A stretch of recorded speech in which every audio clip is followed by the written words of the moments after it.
For many years, our stories have been told by people who don't know us as much, and this is where Musso Media House comes in. We intend to create content that would promote and inspire the next generation, especially the smiling coast of Africa.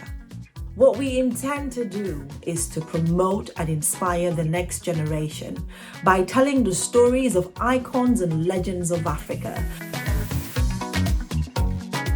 Thank you for the inspiration. Thank you for being such an amazing legend.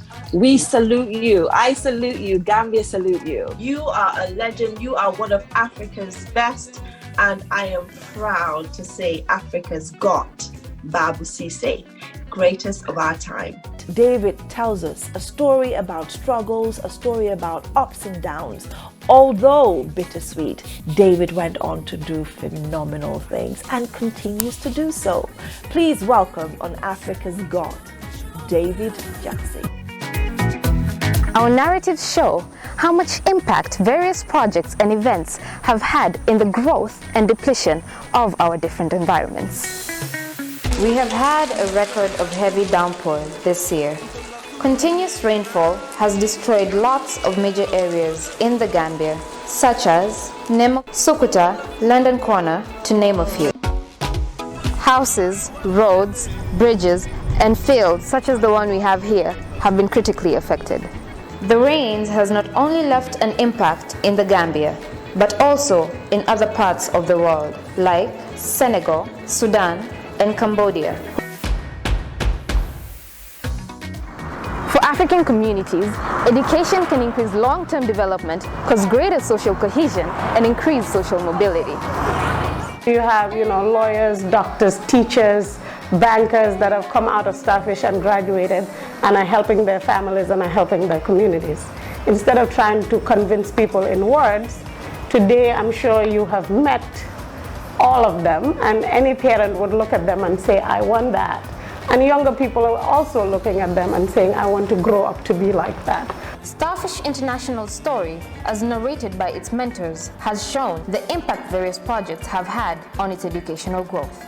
They are definitely laying the foundation towards becoming outstanding pillars of the society in the near future. Can you ever imagine a transformation from this to this? We are bringing you a success story of how this edifice was rebuilt to give the students around here a decent environment for their study. As at now, if you look at the school, it has completely changed. The gate and the fence was never like this, but you can see it through the help of MRC Holland Foundation. We were able to have this project. They fenced the old perimeter of the school and fixed the gate for us. We bring you detailed stories of Africa's great entrepreneurs, young men and women whose hard work and tenacity is showing hope in business startups. Treasure Women Warriors has taken us women of Nyamina from sitting around and being idle. Since this initiative commenced, what we have been doing is to build our capacity and empower the group. The goodwill that Aji has for the people in this country, that is the same goodwill that we have for her. The whole country now knows about Treasure Women Warriors. We're brave, we're fearless, we're survivors, we're courageous, we're givers, and above all, we're warriors. Make 3D has been one of the most essential businesses fighting COVID-19 in the Gambia by partnering with the Medical Research Council Unit, the Gambia, at the London School of Hygiene and Tropical Medicine by producing and testing 3D printing, protective gears, laboratory and medical equipments as part of their response to COVID-19 in the Gambia. We are here at one of the many mangrove forests in the coastal line of the Gambia. Majority of the people here are known for fish farming, crab hunting, and most especially oyster farming. On this week's episode of Entrepreneurs, we take you around Dangle community, bringing you the women of the mangrove. This is the story of a young talented artist, a teacher, and an entrepreneur who recently rebranded his business with his creative work.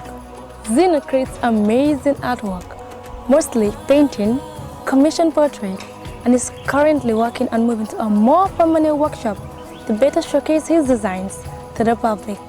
We are at the Independence Stadium, where different companies, both big and small, are here exhibiting their goods and services. Welcome to 2021 Trade Fair on Entrepreneur and Startups.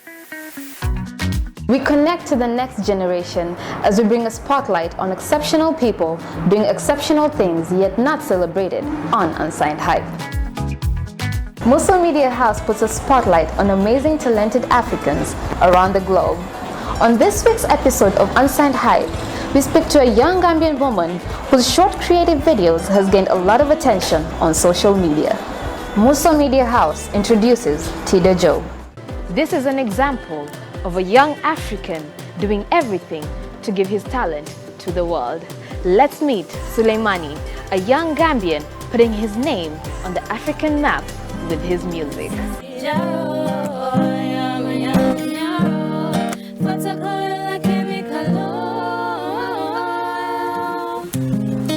My name is Fatu Esliai. My name is Umutarawali. And my name is Queen Hosseini. And we are Pearls, and welcome to Unsigned Hype.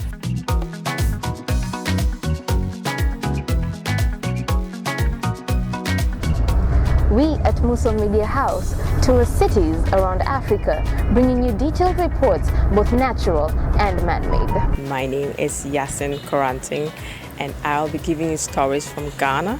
Banjul is the capital city of the Gambia, a very old settlement which was established in 1816 by the British. After the abolition of the slave trade in 1807, the British wanted to find a settlement or an island where they would be able to have a view of all the ships that were plying or leaving the river Gambia and going to the Americas and Europe.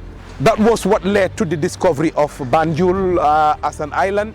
They came and settled here, built a garrison, decided to bring people, or they brought in people from Senegal, mainly Wallo, Salum, Gore, Bargny, you name it. Some of them were laborers that paved the roads, they built houses, they built boats, they dug wells to give people water and things like that. Welcome to this special edition of the history of Banjul, together with Banjul Demba.